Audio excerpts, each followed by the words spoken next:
जी। मनोज कुमार शर्मा जी, मथुरा से। महाराज जी, आपके चरणों में कोटि कोटि प्रणाम। महाराज जी, वर्तमान में देश में अनेकानेक संत जन गुरुजन अपने ढंग से धर्म का प्रचार, इष्ट देव की प्राप्ति का जन जागरण कर रहे हैं महाराज जी, किंतु मुझे आपका दृष्टिकोण और समझाने का प्रयास अधिक सरल व व्यापक लगा।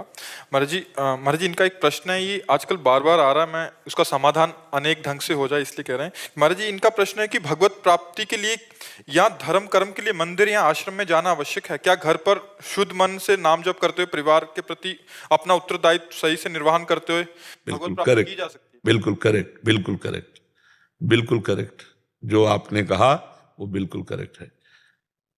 भाग भाग करके तुम थक जाओ, कहीं भगवान मिले तो मुझे बता देना। जब मिलेंगे तो यहां मिलेंगे। अब यहां वाले भगवान तक पहुंचने के लिए हमें जो पवित्रता चाहिए, उसके लिए हम गंगा स्नान करते हैं, उसके लिए हम धाम आते हैं कि हमारे दर्शन में हमारे भाव। आज हमने बिहारी जी के दर्शन किए, आज राधा वल्लभ जी के दर्शन किए, आज संत समागम, तो हमारा चिंतन बदला। अब जब आपका चिंतन बदलने लगा, जैसे नाम जप है, तो बिना भगवत भक्तों के संग के ना नाम जप की प्रेरणा मिलती है और ना नाम जप में रुचि होती है और ना नाम जप की सिद्धि होती है। क्योंकि नाम जप करना कठिन, करके बचाना कठिन और बचा के पचाना कठिन। भजन न होई संग बिनु, और भजन बिना नहीं प्रेम। खास बात भजन है, पर भजन होगा कैसे? जब हम सत्संग करेंगे, जब हम तीर्थावगाहन करेंगे, जब हम भगवत दर्शन के लिए जाएंगे, तो एक एक कदम हमारा सतमार्ग में चलने लगा। हमारे शरीर से बहुत से अपराध हुए, बहुत असत क्रियाएं हुई, तो जब सत क्रियाएं होंगी तो असत क्रियाएं नष्ट होंगी, तो हृदय हमारा निर्मल होगा, तो भगवान में हमारी प्रीति होने मिलेंगे भगवान। आखिरी वाली बात से, चाहे जहां हो, अपने कर्तव्य का पालन करते हुए नाम जप करो, निश्चित भगवान मिल जाएंगे। पर नाम जप करना कितना कठिन है, अगर अभ्यास नहीं तो आप देख लो खुद। 1 घंटे केवल, 1 घंटे केवल राधा नाम पे मन एकाग्र करके जप के देखो आप। 1 घंटे एकाग्र होकर कोई भी करना, 1 घंटे बस राधा नाम से आंतरिक दृष्टि न हटे, राधा राधा राधा राधा, फिर हमें बताना कैसा आनंद आने लगा। और अगर कहीं 10-5 घंटे भजन होने लगा, तो फिर किसी की कृपा की जरूरत नहीं, अपने आप देखोगे आनंद का उल्लास होने लगा। और भजन न करो, देखो ये मंडन किया, अब हम कह रहे भजन न करो और सब जगह घूम आओ, तो एक अहंकार हो जाएगा कि मुख जगह हुआ है, लेकिन आत्म शांति नहीं मिलेगी। क्योंकि बाहर ये सब कुछ हुआ, अंदर तो जैसे सांप बांबी के अंदर बैठा है और लाठी ऊपर से चला रहे हो, बांबी के ऊपर, छेद के ऊपर, सांप का कुछ बिगड़ेगा क्या? तो अंदर अंधकार बैठा हुआ है, अज्ञान रूपी सर्प, उसको मारो।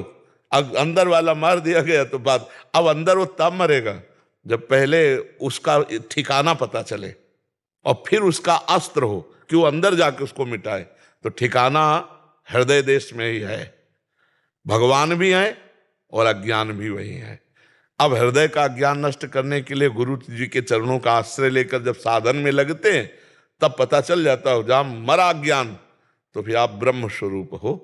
ब्रह्मविद ब्रह्म ही भवत, जो ब्रह्म को जान लेता है ब्रह्ममय हो जाता है। तो वास्तविक बात यह है कि हमें बाहर से अंदर आना है, पर बाहर से गंदे आचरण के, इसलिए थोड़ा पवित्र आचरण करके, और जहां मन एकाग्र थोड़ा पवित्र हुआ तो अंतर्मुख हुआ। बात अंतर्मुख से बननी है, बहिर्मुख से बात नहीं बननी है, अंतर्मुख से बननी। ये बात हम आपकी 100% सपोर्ट करते हैं कि अपने कर्तव्य का पालन करते हुए भगवान का नाम जप कर रहा है, उसे भगवत प्राप्ति निश्चित हो जाएगी। वो कहीं जाए ना जाए, कुछ करे ना करे, पक्की बात। नाम जप करते हुए अपने कर्तव्य का पालन करने के लिए भगवान आदेश करें, मां मुनिस्मर युद्ध च, युद्ध रूपी खतरनाक काम, सामने से गर्दन उड़ाना, अपनी गर्दन बचाना और मेरा स्मरण करना। वो भगवान कहते हैं इसी से सब कुछ हो जाएगा। कर्तव्य का पालन और भगवान नाम जप, ये दो बहुत ज्यादा जोर की बात है। और ये हजारों बार सत्संग में बोले हैं, हजारों बार बोले हैं, एकांतिक में भी और सत्संग में भी। बिल्कुल कहीं जाने की आवश्यकता नहीं है। वो जहां चरण रख देगा वहां तीर्थ हो जाएगा, जिसके भगवत चिंतन चल रहा है। तीर्थी कुर्वन्ति तीर्थानि, भगवान का भक्त जहां चरण रख देता वहां तीर्थ हो जाता है, क्योंकि हर समय भगवान का पावन चिंतन कर रहा है। अहोबत सुपचतो गरियान यद जिभ्याग्य वर्तते नाम तुभ्यम। अहो, वो चांडाल भी श्रेष्ठ है जो जिसका अभक्ष्य पदार्थ भोजन होता है, वो चांडाल भी श्रेष्ठ है जिसकी जिह्वा पर भगवान का नाम विराजमान है। अहो बत स्वपचतो गरीयान यद जिह्वाग्ये वर्तते नाम तुभ्यम।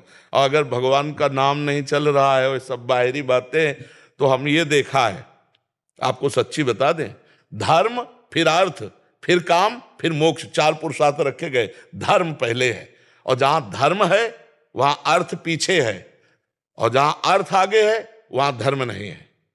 आज अर्थ आगे है, आप देख लीजिए, अर्थ आगे है, धर्म पीछे कर दिया गया है।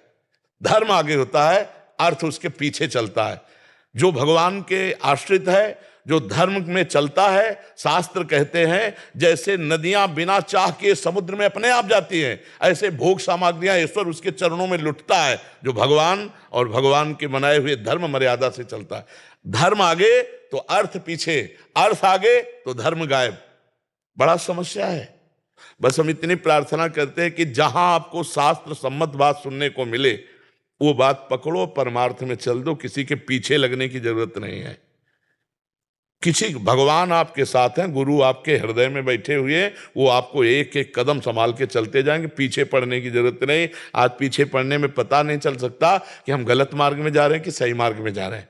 उसके लिए हमें भजन चाहिए, बुद्धि पवित्र चाहिए, और तस्मात् शास्त्रम प्रमाणम ते कार्य कार्यो व्यवस्थित हो, शास्त्र के अनुसार कार्य की व्यवस्था हो। और बहुत धज्जियां उड़ाई जा रहे हैं। शास्त्र की जो सतमार्ग है उनको गुप्त किया जा रहा है, क्योंकि सतमार्ग से जो हमें लाभ मिलेगा वो भगवदानंद होगा। भगवदानंद चाहिए नहीं, विषयानंद चाहिए, तो फिर सतमार्ग को गुप्त करके अपनी बात रखी जाती है। जी।